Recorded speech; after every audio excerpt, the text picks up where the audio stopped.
Let's hit it.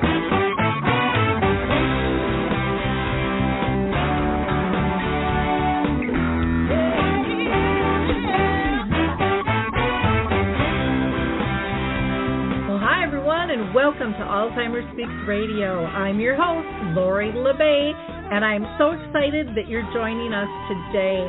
We are going to have a fascinating conversation, as usual, as we learn from people all around the world at all ages and stages of life. Stay tuned as we shift our dementia care from crisis to comfort. All right, here we go. What you think about, you will bring about the mental change. We will. Well, hi, everyone, and welcome back to Alzheimer Speaks Radio. I'm your host, Lori LeBay, and I'm thrilled you could join us today. If you liked our opening music, it's called Clarion Call by the Mark Arneson Band, and you can download that on any of your favorite music platforms. For those of you that are new, we are about sound information, not just sound bites. We like to have real conversations with real people who are dealing with dementia or caregiving. And we're here. We want to improve your life. We want to help people live graciously alongside this disease. You know, since we do not have a cure, we need to learn how to care better. And so we're really looking forward to helping you do that. Today we're going to be talking about a non-pharma evidence-based intervention platform that you'll be able to tap into. But before I go there, I always like just to do a couple of shout-outs. I do have some upcoming events some people might be interested in. So the Dementia Friends of Minnetonka, Minnesota is going to be sponsoring me on Halloween from 1 to 3. That's on Monday, October 31st. We're going to be doing a screening of the film A Timeless Love along with a talk back. Also on November 11th at 11 a.m. Eastern Time, we will be doing it's a virtual webinar. We're going to be discussing the topic of living with dementia, and that is sponsored by Volunteering for Seniors. And you can find information about these. And then we've got another one coming up December 8th, and it will be for the public, sponsored by Artist Senior Living. This will be perfect for the holidays. It's about family gatherings, events, and travel, and how to replace those difficult times with joy. You know, it's just such a special time for all of us. And again, if you go to our website that we just updated, alzheimerspeaks.com, go to the free resources section. You'll be able to find information on all of our upcoming events. You'll also be able to tap into our radio shows, dementia chats, learn about memory cafes, dementia-friendly communities, poetry, arts and dementia, so much more. And, of course, you'll be able to connect to Dementia Map, which is our global resource directory where we have over 150 different categories that you can check out, and along with a events calendar that has both fee and free alternatives there.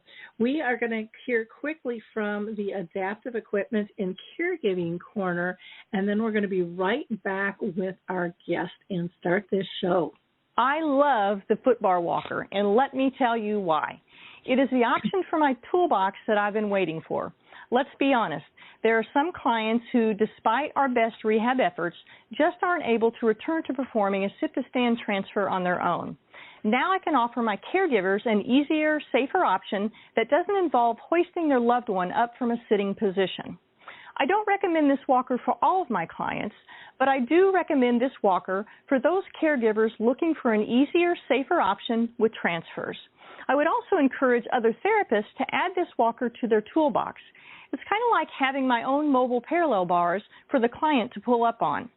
Whether it's a family caregiver at home helping a loved one with Parkinson's or dementia, CNAs in a long-term care facility assisting their patients, or therapists adapting to client and caregiver-specific needs, we now have a very safe and effective option to offer in the footbar walker. Check this product out at thefootbarwalker.com. That's it for today from Adaptive Equipment and Caregiving Corner. Have a great day, and don't forget, if you can't do it, adapt it. Okay, we are back, and we are going to be talking about a non-pharma platform that improves mood, mindset, and sleep. And who doesn't need that? And it works for people living with dementia. I am very, very excited to be talking today with our guest, who is Jeff McSpadden, who is currently the founder and CEO of Composure. Again, an evidence-based well-being platform that uses on-demand personalized soundscapes as a non-pharma intervention to improve, again, mood, mindset, and sleep for older adults living with dementia. Now, his background is he is a composer, a musician. He has also been in the television industry creating original music for HBO, NBC, ABC, AMC, and Mercedes-Benz. So, Jeff, welcome to the show today. I'm thrilled you can join us. Thanks, Lori. I'm really happy to be with you today and get to speak to everybody. And I just want to say I'm a big fan of your theme song, and I love that you call out what the name of the song is and the artist and where to get it. That's really amazing. Well, you know, they do such a good job, and it's such an uplifting, excuse me, my allergies are killing me here. They do such a great job at lifting your spirits. And, you know, music just has that ability with us, and we kind of take it for granted, I think, a lot. So I'm looking forward to kind of diving into Composure and what all that's about. But before we start on that path, I always like to ask everybody if they have been personally touched by dementia in their own family or circle of friends.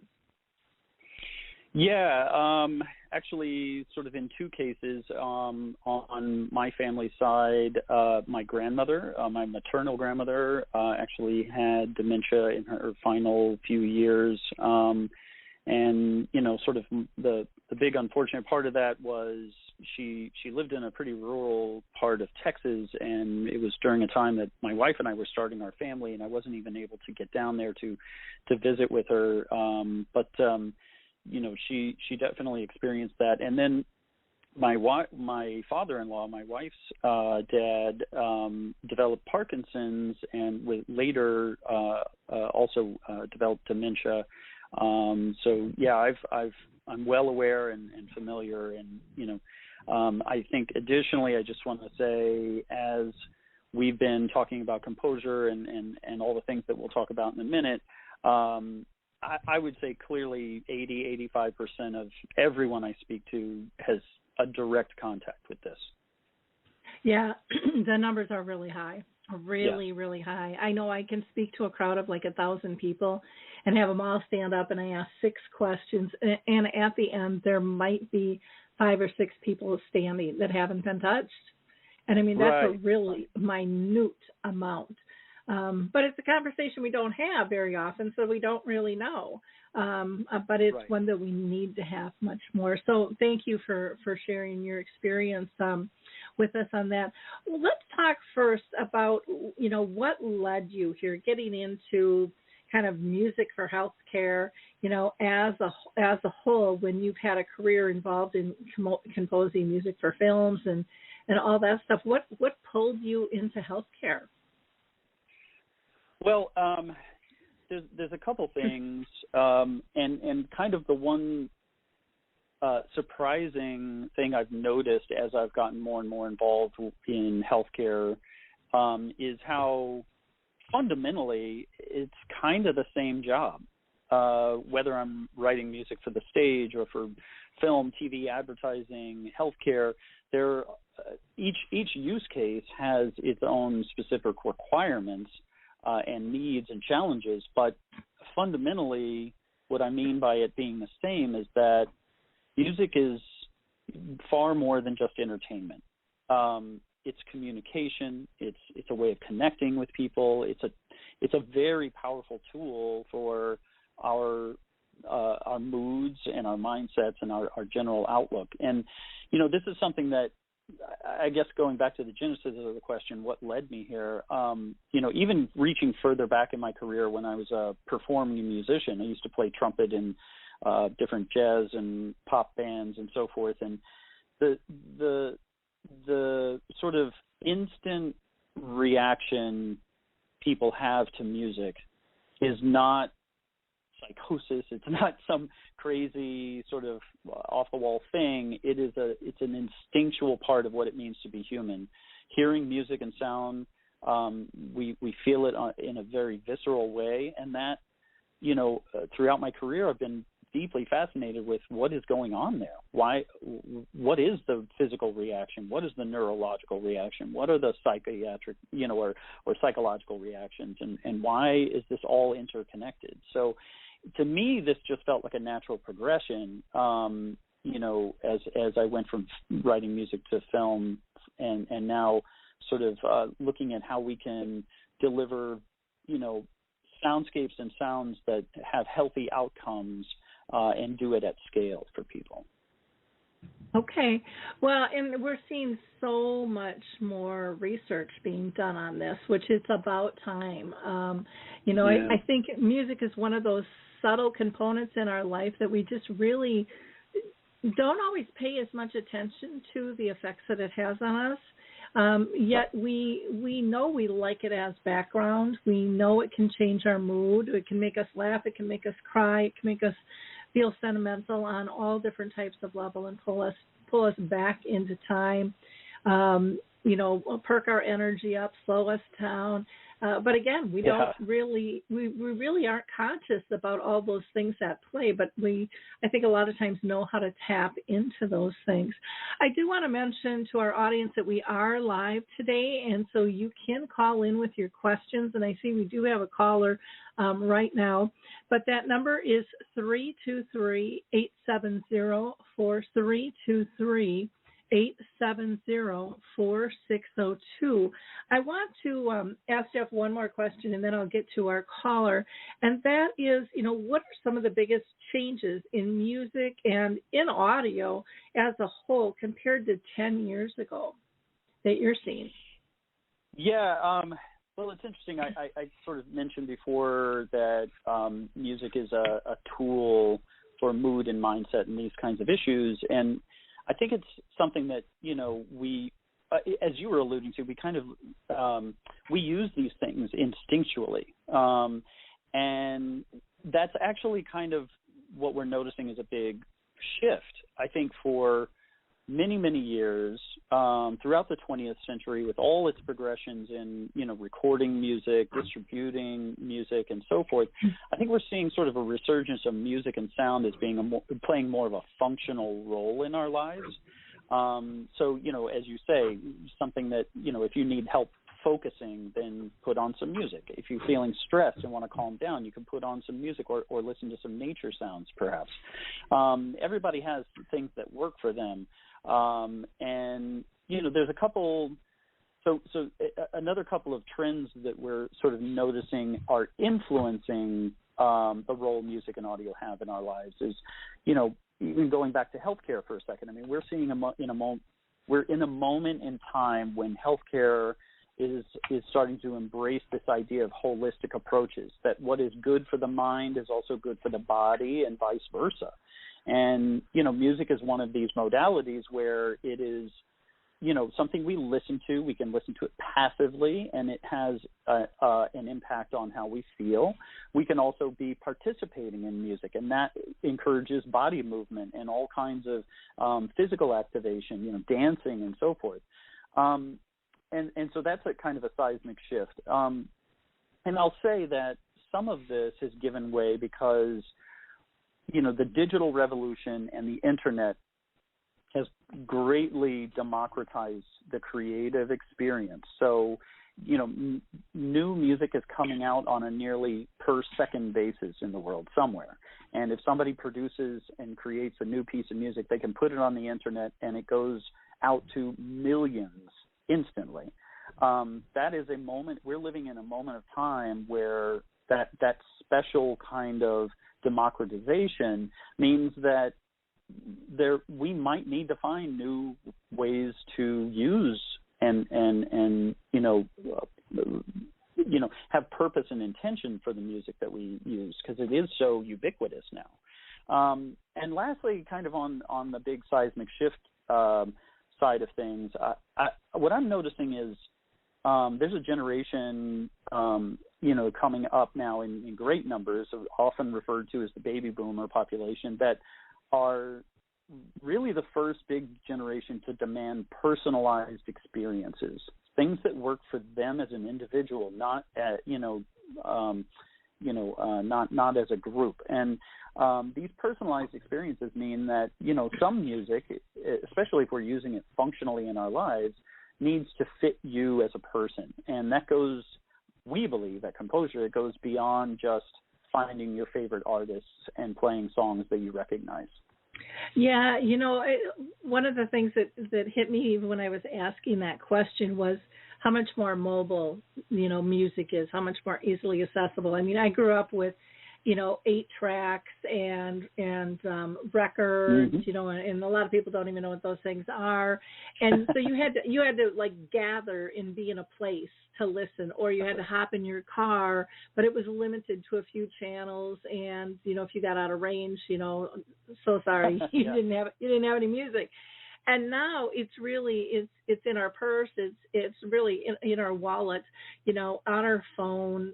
It goes pretty much wherever we go. And like you said, it's this immediacy, and it's cost effective, and it's just, it allows, there's such a more expanse ability to grab a variety of things and just learn, what do you like, because before, I mean, we had certain segments of music, rock and roll and this and that, in different genres. And even the genres have, in my eyes, and I'm no professional in this, but they seem to be widening and expanding and overlapping, and which is fascinating. And then there's different ways to be able to access it, from the name of the song, from who put it together, to is it video, is it audio, is it, I mean, there's so many different pieces to it. It's unbelievable. And so I think that being mobile, being accessible, has gotten us more aware of music, but again, I still think pretty uneducated as to what it's really doing for us on the whole. It's also, it can be quite overwhelming too, because you have literally a world of choices. Yep. And I think, going back to this sort of role of music and sound being more functional in our lives, to whether we're doing it consciously or subconsciously, we're applying sounds we hear to scenarios, to for a goal in mind, like calming down or feeling pumped up, or these kinds of things. I mean, how many times if you see somebody working out at a gym or going for a jog, they've got headphones in their ears, because that's part of the experience. And I just think that the more we can do, we being Composure as one example, the more we can do to be very specific about the function we want to provide for people, I think the better, and it becomes less overwhelming, when you have a clear goal in mind. Yeah, I agree. And like you said, that overwhelming, we seem to, as a society, we start small, then we go big, and then we pull back and go, okay, that's too much. And right. So we're really back into that personalized segment that I want to dive into. But I do want to get to this caller here and just see, sometimes people call in and this is just their mode to listen. Others are listening, via the internet. But I've got a caller, and I'm going to put you live on the air from a 2223 number. You are live and on the air. If you want to introduce yourself and tell us why you're calling in. 2223 number? You do? I do. And who do you think it is?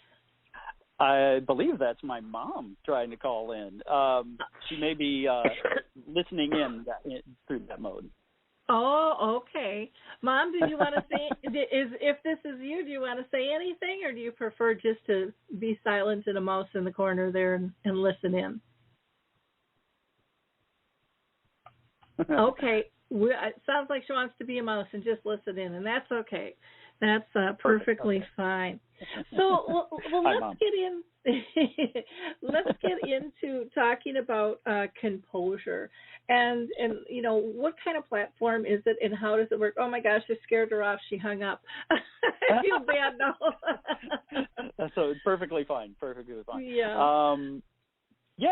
So Composure is, it's currly a web-based app, which means that we can be accessed through a smartphone, a tablet. We're even used on some folks' smart TVs, because the modern TVs now with internet access have a built-in web browser, so you can access straight from there as well. The way this works is, on the back end, sort of, underneath the hood, as they say, we've created our own custom library of sounds, taking a really modular approach to the construction and delivery of our soundscapes, and it keeps us sort of flexible and nimble, because, using our software, the what you see on the front end on your smartphone or tablet, we basically do a few quick things at the beginning of each session. We ask you, about how you're currently feeling. So how sad or how happy you are, how tired or alert you are, maybe what your physical comfort level is, and from there we like to assess how you'd rather be feeling. So we now know we got a snapshot of how your current state is, and we'd like to ask what your goal is, and then a fixed length of time, like 10, 20 minutes, 30 minutes, to spend with the app. And what this does is it acts as sort of like ingredients to inform our platform how to deliver soundscapes that meet you where you are currently, and take you on a sonic journey, we call it, this gentle ride through sound and music to get you where you want to be. What is your ultimate goal? Do you want to feel calm? Do you want to feel focused, more focused? Do you want to feel uplifted? This speaks to that sort of personalized experience thing that we were mentioning before, is we'd like to be able to deliver a soundscape that feels and acts like it's built for you in that moment at that time, and get you where you want to go. Okay. Well, and that's nice, because sometimes we don't, maybe I'm speaking online. Do you find that sometimes people don't really know where they're at in terms of mood? Yeah. There is that. There is that. And what I kind of like to say is there are no wrong answers here. Ultimately our goal is, and it's something we can talk a little bit more about later, but, I think it's important for people to have their feelings and their current state feel sort of validated and responded to. One of the things that goes wrong, in my opinion, about other, platforms or audio streaming services, or even searching up things on YouTube that are labeled calm music, or, things to study by, or, these kinds of things. What kind of goes wrong there is it's treating it like a panacea. It's saying, here's instantly some calm music you can listen to, but maybe at the moment you start this, you're not feeling very calm. So there's a bit of a disconnect there, and you have to, it takes a while to settle into what you're listening to and have it take effect. We try and validate sort of how you're feeling currently, so that we address that. And, if you're feeling extremely sad and maybe very tired, maybe experiencing some physical discomfort, let's say, we try and start every sonic journey with those things in mind, and actually kind of meet you where you are, as I say. So it is a challenge for some folks to be able to identify, but we've done this in as simple a form factor as we can, where you can select from a range of smiley faces. I don't know if you've ever seen in these public spaces, how did you enjoy your experience? And you can click the frowny face or the neutral face or a smiley face, right? This is the type of interface that we have. So it's highly relatable. Well, I liked when you mentioned about really bringing people on this journey and validating where they are. That's really kind of what music therapists do.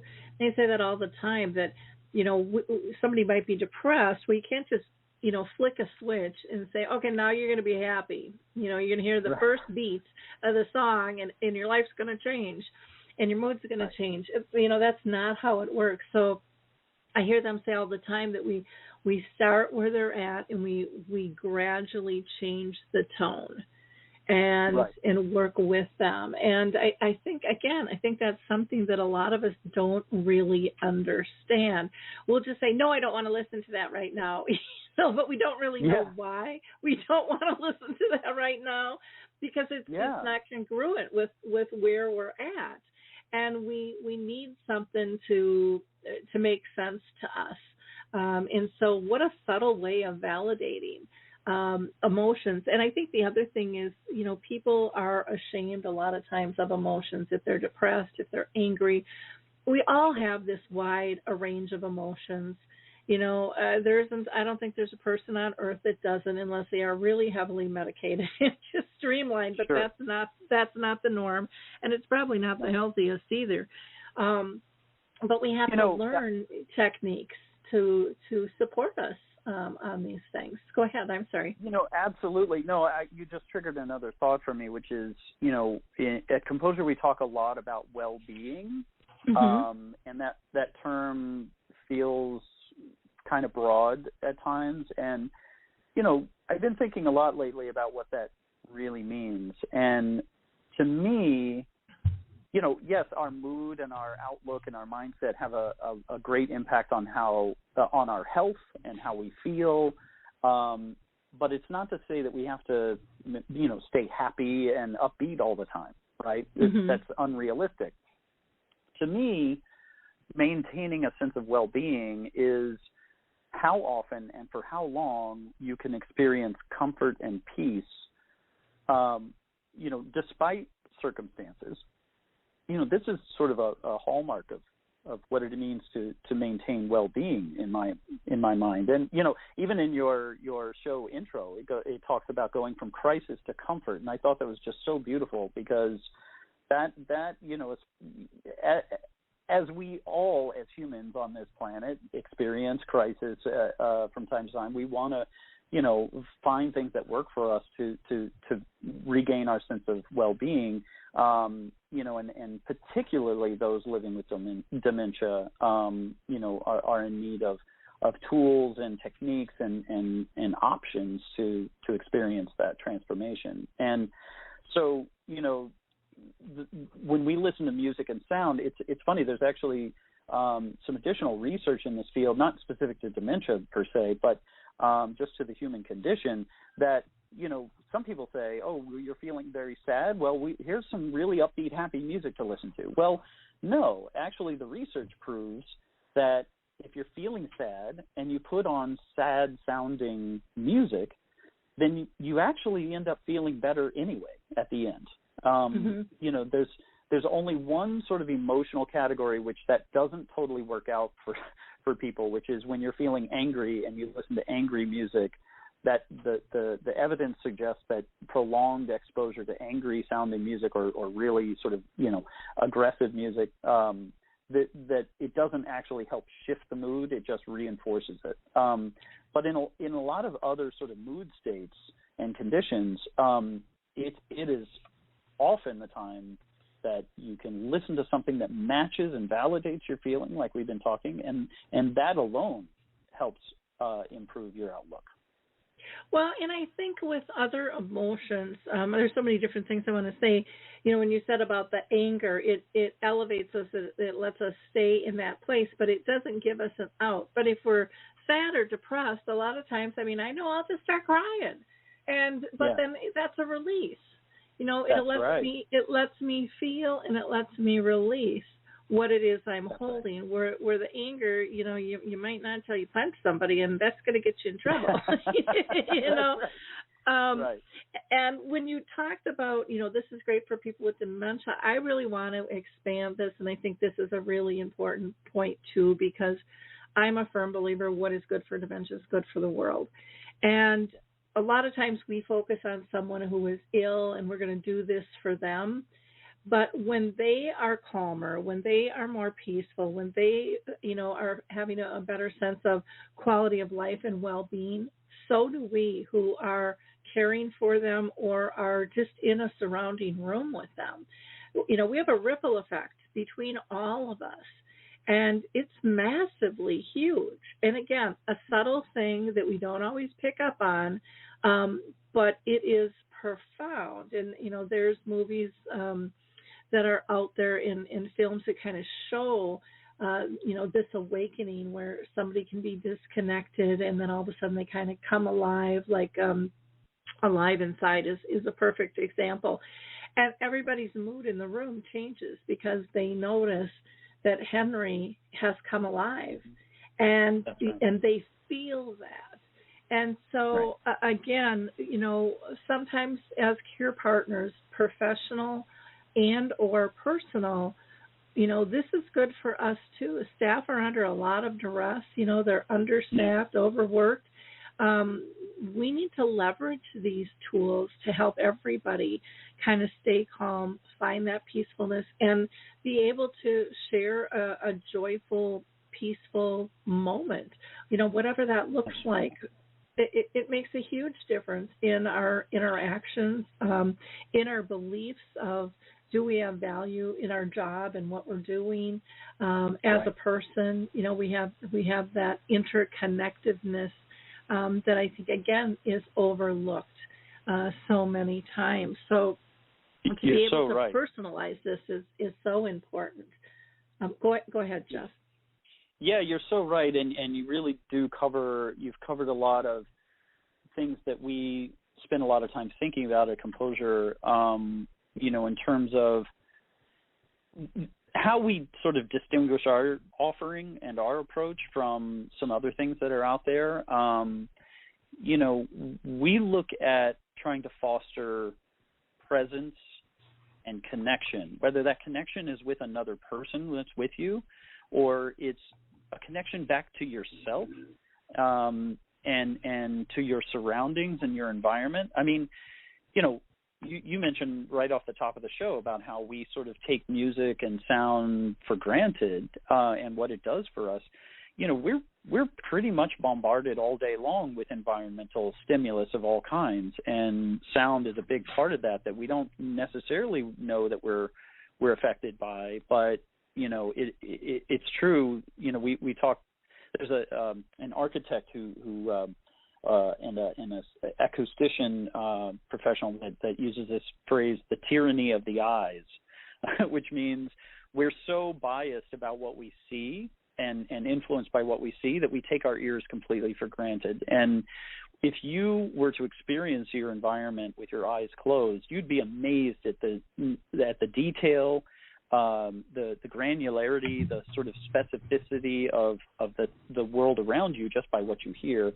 And the reason I mention all this is because I think it's important in this sort of busy day and age when we are surrounded by so much stimulus to find something that we can introduce to our environment for our benefit. Mm-hmm. And I know you cover this a lot in various ways with the various guests that you have on and sort of the new ways of looking at things. But I also say that this is. I talk a lot about the human condition, or this is what humans experience. I just think that, as you say, if we can solve for dementia, we're solving for the world. And music and sound in particular are a very sort of humanistic art form and actually, like I said before, a tool that we can use. So we sort of look at Composure and our soundscapes as a very effective but very purposely background stimulus. So as you were saying the scenario before about a caregiver and a care recipient, sharing a moment together, you wouldn't want to put on, I mean, unless you want to dance around the room and so forth, that's great. But if you want to have a meaningful connection with that person, you could include our sounds in the background to sort of have that shared experience. I often think about back in my 20s when I was doing yoga on a more regular basis. I don't really do it anymore.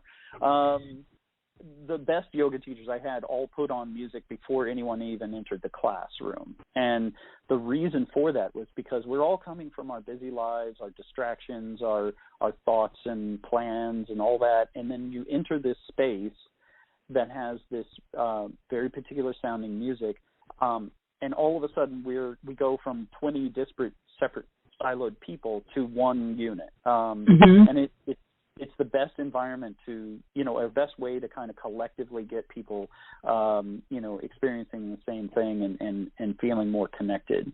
So it's not, it doesn't mean you all have to clap to the beat together. You don't have to sing along together. It's just the experiencing the same stimulus like that, really does wonders.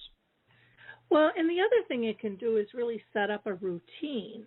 It can set up, if you do this in a patterned way, and let's say you're going to play a certain music before dinner, maybe somebody doesn't really like to eat a whole lot, and, music, that people might not believe it, but music can, up your appetite or decrease it, just like it can help you sleep or it can, help That's wake right. you up.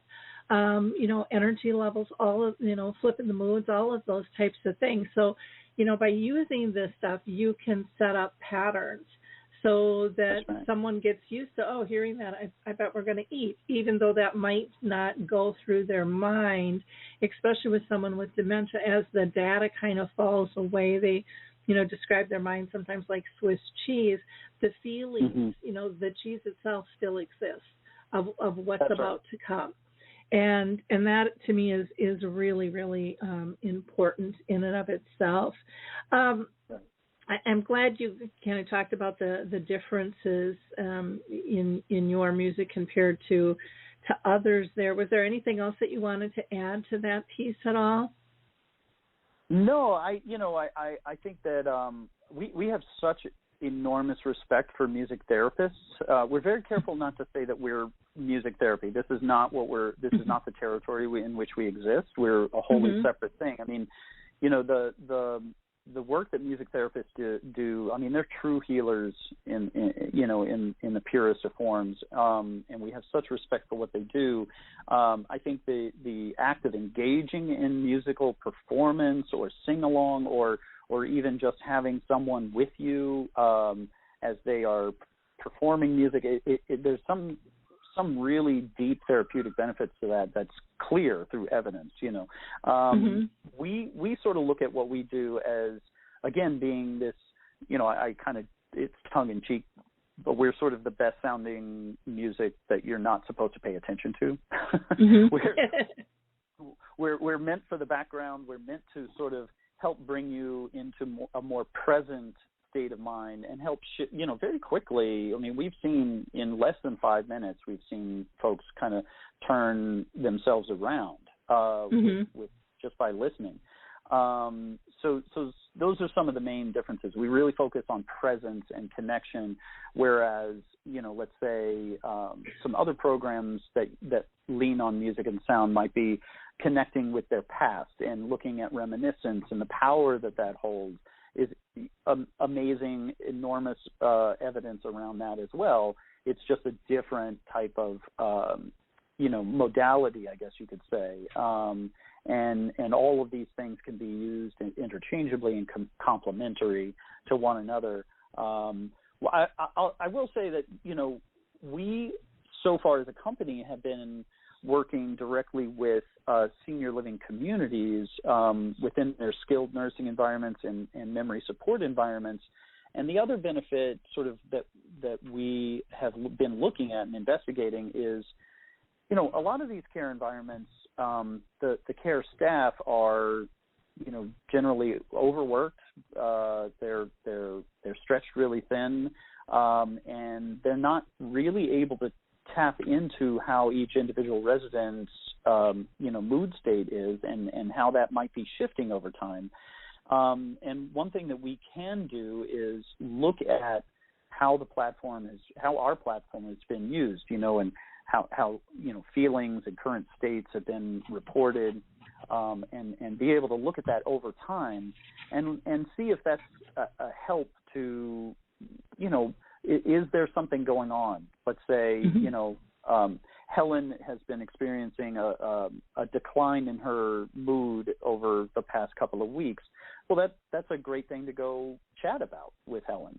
Ask her what's going on, and see if that can't stem the tide of some bigger, maybe unwanted behavioral outcome that might be coming, right? So we take a look at not as a diagnostic tool, but as a way to kind of help people keep track of well-being factors, right? All the non-clinical stuff that CNAs and RNs and so forth are trained to look for. This covers the territory they may not be able to gather by other means. Now, you had mentioned, that you work with care communities, and I would imagine senior living and maybe even home health care and hospice and things like that. Can families access Composure as well as individuals? Yeah, actually, so we aren't currently set up to do that, but I will just caveat that by saying we have some future plans coming up where we would like to work more directly with people living with dementia and their families and loved ones and care providers at home. So can't say too much about that program. It's still in its nascent stage, but we're developing a program in which we can develop our platform further through the direct collaboration and help from those folks. Okay. Wonderful. Well, what's next for you guys other than that? Do you have anything else in the frying pan that you're working on? So we're really very interested in the topic of sleep. It was mentioned earlier before, and I'm excited to actually say the very next engagement we have is I'll be co-presenting a session at the Leading Age Annual Meeting and Expo, which is hosted in Denver, and our session is on October 17th. If any listeners are planning to attend Leading Age, please come by and say hello.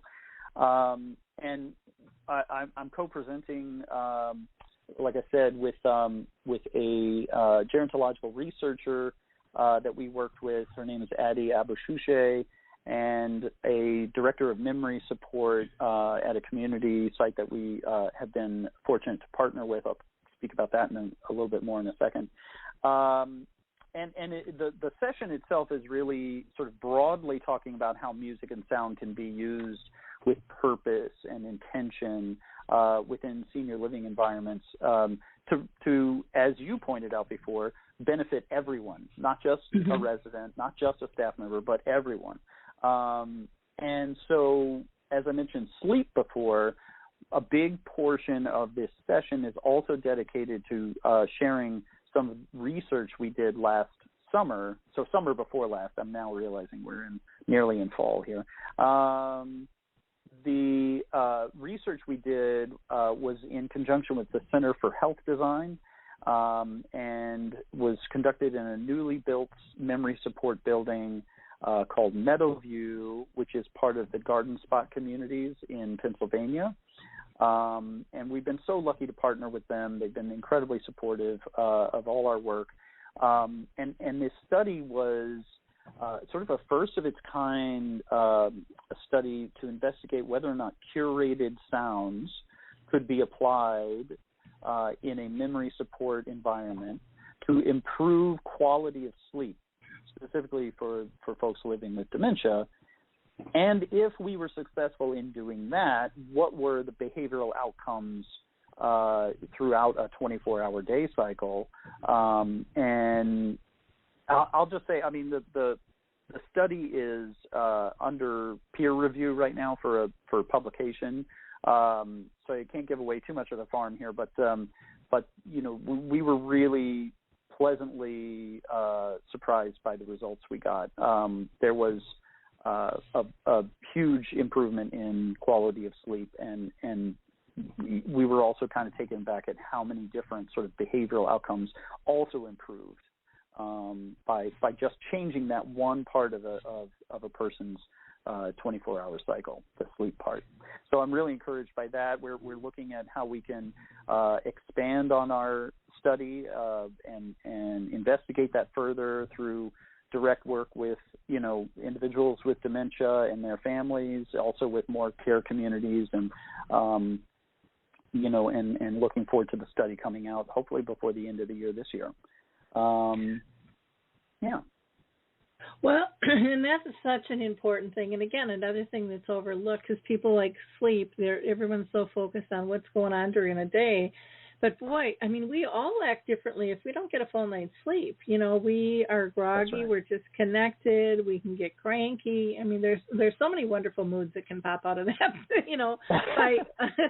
And then, if that is repeated over and over, I mean, I just think of, when I was pregnant with my daughter and I was up every 2 hours, for 9 months, I mean, it changes how the world looks to you and how you behave. You're tired.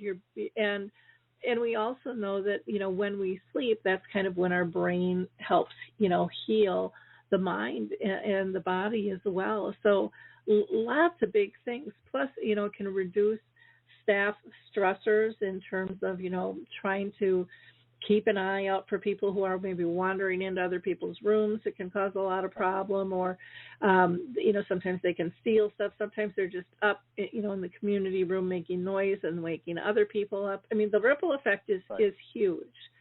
And it is, and again, can have a big effect on staff and what they're able to do within their job as well, and how they're trying to maintain, because usually shifts are lessened during that sleep time. There's the ratio typically isn't quite as high, but if you've got a lot of people that are up roaming around, it makes a big difference. Absolutely, what's and I'll also say that there's a growing body of evidence that connects sleep, poor quality of sleep and degrees of sleep deprivation to development of dementia and furthering the decline if you are already diagnosed with dementia. Mm-hmm. So there's, as you said, being able to get a good night's sleep is what helps repair the mind and body. That's 100% true. And what they're showing, what they're seeing now is that there's a link between lack of sleep in your 40s, 50s, and early 60s to higher likelihood of developing dementia later on in life. And for those that already are experiencing dementia, the lack of sleep and the sort of disrupted sleep that comes along with, just natural aging, but also with, diagnoses and polypharma and all these other complications, it goes a long way to accelerating the disease, potentially, getting a good night's sleep. There's some suggestions. I won't say evidence just yet, but there's some suggestions that you could actually slow the progression.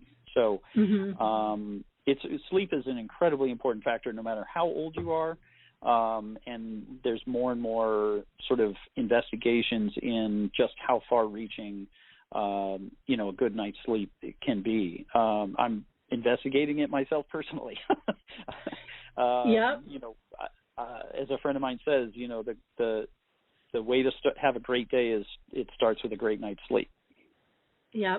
Well, and I'm 63. I have a lot of friends now that are nappers, and say and they don't push that away. They listen to their body. I think because so many of us used to, just go. And I know for myself, I would push and push and push, and then I'd get sick and I'd be down for a week or two. my body Right. would just go, enough, Lori, you're not paying attention. And so I would like to say I'm a little wiser with that, and I don't feel embarrassed about that. And there's some people that are really good and just say, you know what, I need 9 hours sleep, and other people say I just need 5. But like you said, there's more studies coming out all the time on the importance of that. And, our life is just so fast-paced, it's ridiculous. And I do think that we need to slow down and take care of ourselves and really pay attention to little things like sleep aren't little things. But we put them in that category. Yeah, absolutely. I just read something yesterday. Somebody suggesting, taking care of yourself is being productive. Mm-hmm. Yeah, and I think that's a lesson. No matter if you're experiencing dementia or if you're, caring for someone. I mean, you gotta, it's that putting the oxygen mask on yourself first. Analogy for when you're flying. That really is deeply helpful and meaningful and not always practiced, right? Yeah. Well, it's not discussed. I mean, even in school, we should be teaching kids, and they are now, teaching them to meditate, to calm down and do different things. But, when I grew up, I mean, the girls just kind of took care of the family, and the guys did the physical stuff. So it took me a long time to learn boundaries of what is healthy caring and what is being used, right? And so there's a lot of those fine lines that we just need to be much more honest about. I do want to make sure that we give our audience, information on how they can contact you, so they can go to your website, which is Composure. Composure.care, and so it's not a .com, it's a .care. And then they could email you at jeff@composure.care. You are also, have a personal page on LinkedIn. The company has a company name on LinkedIn, Composure-Inc. You are also on Facebook and Twitter as Composure Inc. as well. Well, I just really appreciate, A, what all you're doing, and 2, that you took the time to share this with us today. This is important stuff.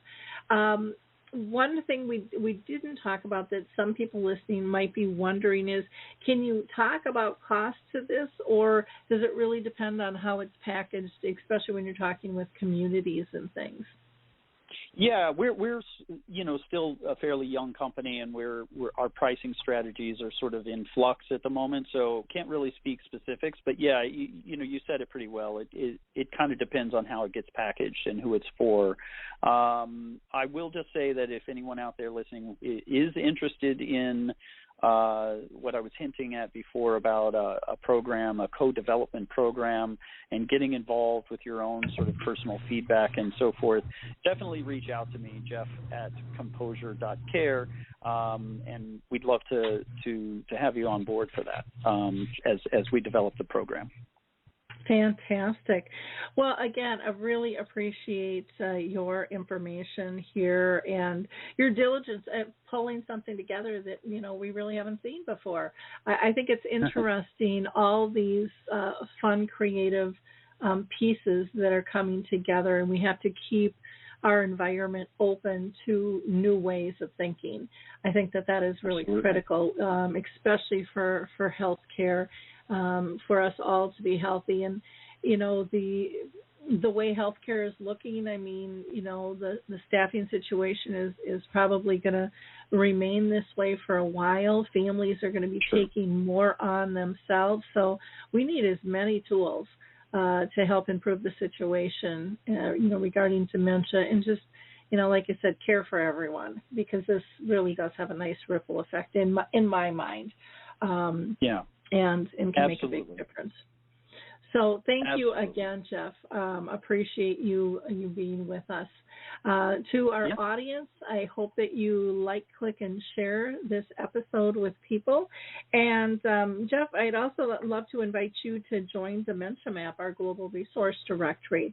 Just another way to nudge what you're doing in front of a real specific audience there. And for our audience members, feel free to check out Dementia Map and Alzheimer Speaks with our free educational resources. We will talk soon, everyone. Bye now. Bye. Thank you, Lori. It was a pleasure.